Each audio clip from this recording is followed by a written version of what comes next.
Baldwin says that he drove through Harlem in a wilderness of smashed plate glass. Baldwin ends his essay on the shooting, the funeral, and the riot with two realizations.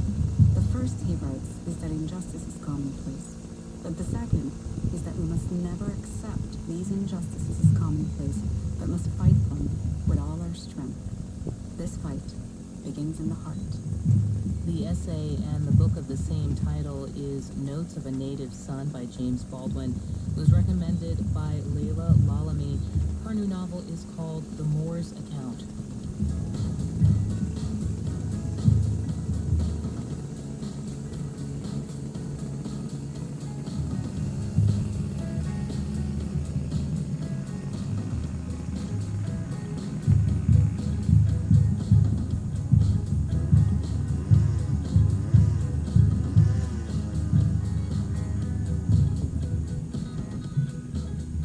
This is NPR News.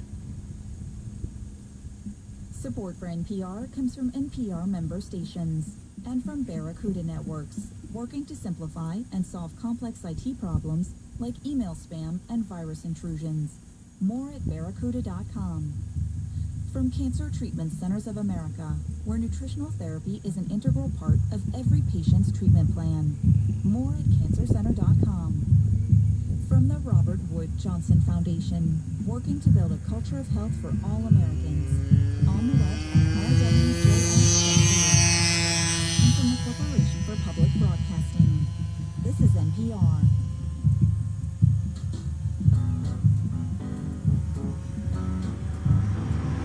Thanks for listening to All Things Considered today here on 90.7 WFAE. Marketplace coming up with business news. Support comes from WFAE members and Charlotte Magazine. The August issue features a favorite city skyline shot, embracing NASCAR, eating where the chefs do, and a list of 50 things every Charlottean should do. Now on newsstands, details at charlottemagazine.com. And the Chiquita Classic Golf Tournament, September 1st through the 7th at River Run Country Club, a Web.com Finals PGA qualifying event with 100% of ticket proceeds going to 40 local charities. Tickets at chiquitaclassic.com. Lows tonight around 40, tomorrow a high in the low 90s. I'm Mark Rumsey.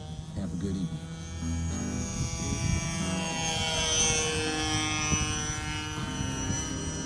Marketplace is supported by Squarespace, offering an all-in-one website building platform for creating and growing businesses online. Learn more at squarespace.com. Produced in association with the University of Southern California.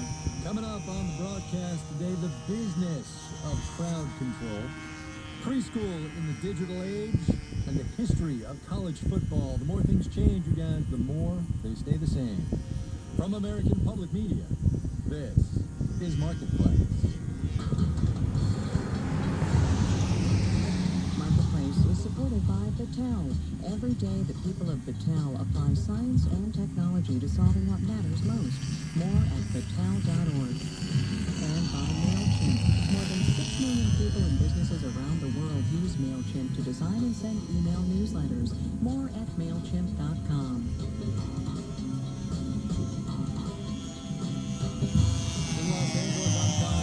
Tuesday, today, the 19th of August. Good as always to have you with us.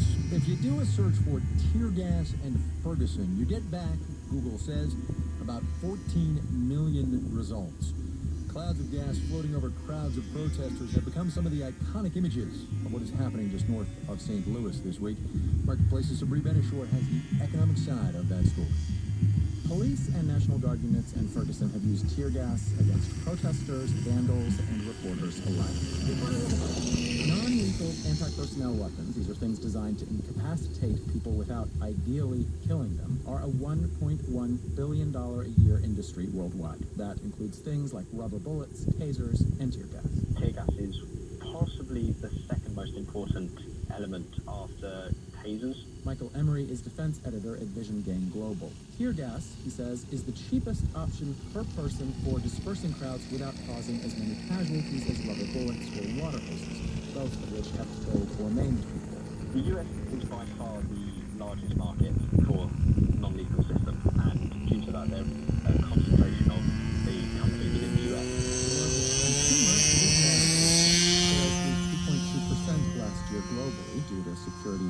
cuts, but Emery says future growth is on track to be far higher. He says one reason is that after so many uprisings, Plymouth, Rio, to Ferguson, it's becoming increasingly apparent that lethal force makes things worse. But another reason for the expected increase is that we're just getting used to it. Sven Jord teaches anesthesiology at Duke. The massive use worldwide that has increased has kind of decreased the threshold also in Western countries to deploy tear gas. The question is how law enforcement will strike a balance between using it more and using it well. In New York, I'm Stu Dennisworth for Marketplace. Forget big box retailers and banks and phone companies. You ought to keep an eye on your medical records if you don't want your data to get stolen. Community Health System, one of this country's biggest hospital groups, has been hacked.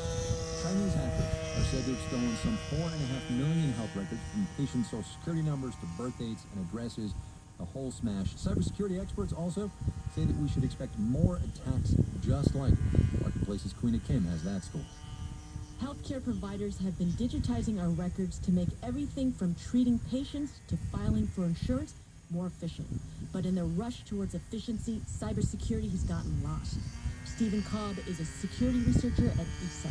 I think a lot of the problem is cultural. Doctors and nurses get up and go to work every day to help people. He says they don't go to work to protect people from criminals. An example would be how many hospital systems have chief information security officers. Cobb says not many. And he says many computer systems were put in place before cybercrimes became a real threat. And so a lot of those systems have holes. Mac McMillan is CEO of Synergist Tech. He says protecting medical records is more difficult than, say, protecting your bank account because they're constantly being shared and transferred online. If you look at the average number of people who have access to your information in a hospital encounter, the number I've heard around 150 people. Each of those people are potential security threats. Michael Coates is with Shape Security. He says complicating cybersecurity even further is the Internet of Things. He says almost everything in a hospital is wired these days, from printers to imaging devices or tablets being used by doctors on the wireless network. Coates says many of these devices aren't secure, and if hackers can break into one device, they can potentially break into the whole system. In San Francisco, I'm Queen Kim for Marketplace. A couple of things of note as we segue smoothly into the rest of the broadcast. You know how from time to time we revisit our pronouncement that inflation in this economy is dead? Yeah, well, it still is. The Consumer Price Index came out today. That is, of course, inflation at the retail level, up just a 10% in July, 2% even year over year. The Federal Reserve, by the way, that influence and inflation rate body, meets for a big conference out in Jackson Hole, Wyoming later this week. What are they going to be talking about? No, not inflation. The weak labor market is on their agenda. Also, Steve